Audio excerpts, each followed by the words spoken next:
What is happening in One Piece chapter 1127 is very strange. None of the things make any sense though. I mean, how the Straw Hats got separate in 3 groups. And there's also this kind of location of Elbaf, which we have never seen before. Even though we have flashback of Big Mom and Shanks, this new location is totally different. Anyway, before we delve into the chapter, we need to talk about what is happening with the missing girls in Wano. Yamato is traveling around Wano country to know it better. She met a girl who sells soba. She is probably the same girl Sanji saved at Onigashima. Most of the people of Wano country don't know what really happened at Onigashima. Those who knew might have spread a bit of information here and there, and that is the reason we're seeing the missing girls incident. But if these girls are the same ones who ate Sanji's ramen before, they're out in the sea to look for Sanji. Well, this is just my opinion. There could be more nuance into that incident. Anyway, let's talk about the new chapter. In the first page of the chapter,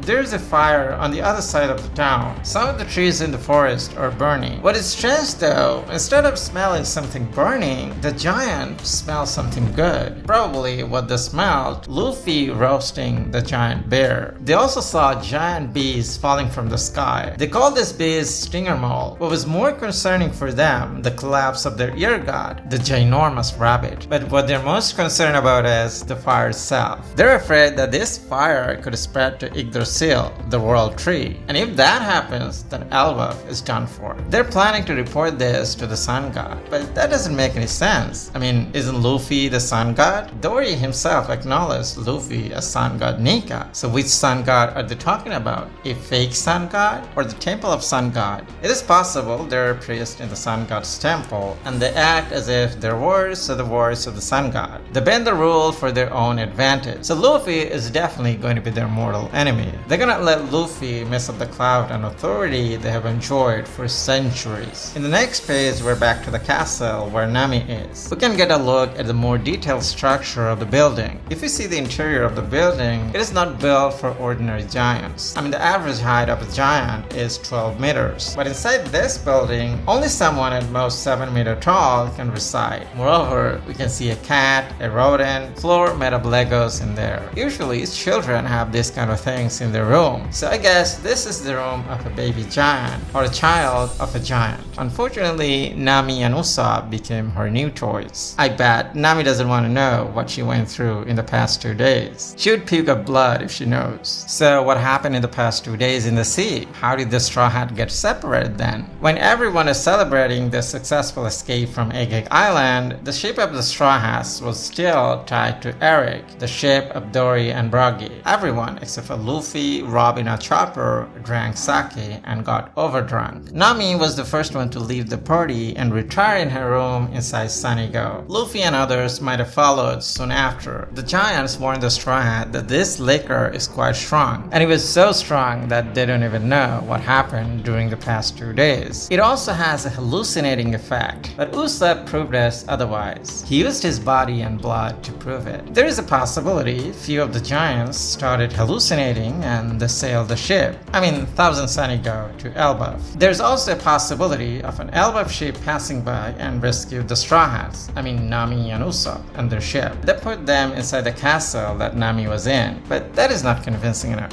What was the monster trio doing then? They're powerful enough to defeat any giants, right? So there is something else happened. Perhaps Zoro and Sanji were hallucinating, so they couldn't take any action. Or they might have took actions and left the ship in the process. Then what about Luffy? He wasn't drunk. Well, Luffy is the most unreliable when he sees something interesting. He leaves the crew, and it happens quite often. Perhaps he said to Zoro and Sanji to look after the ship, but he didn't know they were hallucinating. So that's what led to this mess up. There is another thing could have happened, though which is very unlikely. As you know, the liquor was quite strong and it causes hallucination. After Zoro drank his fill, he started to hallucinate. He misidentified his role in the crew. He thought he was the helmsman of the crew and started to steer the ship into the sea. Well, the outcome was obvious. The crew got separated in 3 groups. Sanji was the only one who could take prudent decision, but hallucination made things a bit complicated. In his hallucination, he was enjoying quality time with Robin, Nami Nami and other women, so there is no way he could have prevented Zoro from doing what he did. Even though Luffy didn't experience hallucination, he doesn't care where the ship goes. In fact, he enjoys dangerous situations the most, and it's been proven time and again. But most likely what happened is, Luffy and others were rescued by some giants, and they brought them in Elbaf. We're gonna learn more about it as the story unfolds of what happened during the past 2 days. What is your opinion? Comment down below.